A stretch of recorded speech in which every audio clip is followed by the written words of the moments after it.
Une infériorité à l'avantage des pionniers. Donc il n'est peut-être pas certain que les choses se fassent sur les unités spéciales. Enfin, allez, vous savez ce qu'on dit des statistiques, elles sont faites pour être tuées. Allez, Biézaïs. Sam Labrec à la bleue avec Cantos. Labrec, un gros lancer de but. Oh, quel tir de Samuel Labrec, là une nouvelle fois qui fait mouche. Ouais, Samuel Labrec avec un tir à l'opposé qui vient tromper Richard Sabol. Il va se faire presser immédiatement par Mathieu Briand qui récupère le contrôle avec Mermou à la bleue. On va redescendre sur Casarin. Casarin qui avait remis du revers là juste devant l'enclave. Ouais, ça sera un dégagement interdit cette fois-ci. Non, ça a été dévié. Et surtout, Romain Gutiérrez était le premier. Ah, et le but Dimitri Tigné. Alors, première attention là qui remet ce palais de Romain Gutiérrez et offrir le 2-0 pour les Rapaces de Gap. Biézaïs pour Brown. Allez, Brown qui a voulu remettre du revers, le palais qui traîne et ça va ressortir. Richard Sabol, double arrêt là. Avec Freeman, donc Labrec a bien pris la deuxième assistance, attention du revers, et en deux fois, et c'est sauvé, et c'est dedans, et c'est dedans. Ça a été sauvé par deux fois par Jordan Cook, et il a fallu un deuxième rebond pour voir les pionniers. Et avec Higby qui vient scorer. Tout à fait, avec Higby, réduire la marque ici à Richard Sabol qui fait une très très grosse partie, il est solide en ce moment malgré les deux buts pris. Il fait de nombreux arrêts face à Elvis Biézaïs qui aimerait bien prendre un point ce soir. Elvis Biézaïs, c'est parti, il s'élance. Récupération du puck. Allez, Sabol qui est bien avancé, Biézaïs du revers. Et c'est passé entre les jambières de Richard Sabol. Ce but d'Elvis Biézaïs, le numéro 17 Gapençais qui offre le 3-1. Richard Sabol juste avant, malheureux hein, sur le tir de pénalité.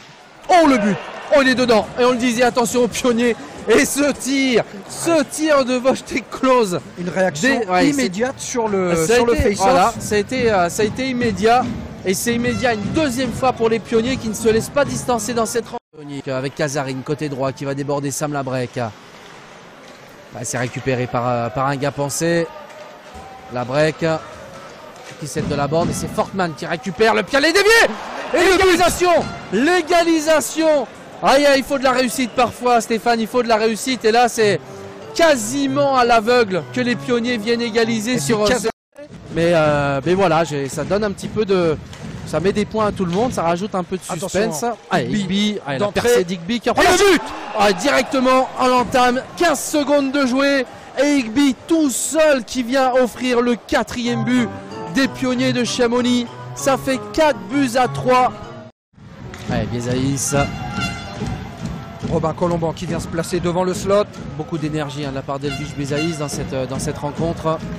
Oh, Higby qui a voulu remettre un Raphaël Faure. Et le but. Oh, le but. Oh, le Raphaël Faure en deux temps. Ah, j'ai cru qu'il était trop tard pour Raphaël Faure. Et non, il a réussi à ajuster la lucarne opposée sur Sabol. Raphaël Faure qui signe un but pour son retour.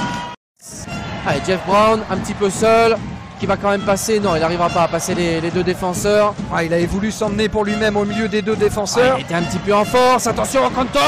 Et le but. Et le but. Christophe Cantos du revers.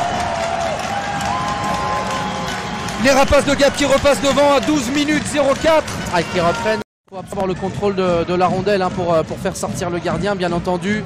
Il faut être en place dans sa zone le plus rapidement possible. Là, le palais qui est perdu avec Christophe Cantos. Situation de 3 contre 3 pour les Rapaces de Gap qui arrivent à trouver Biézaïs. Biézaïs qui va passer, qui va remettre. C'était très bien vu le tir. Et le but.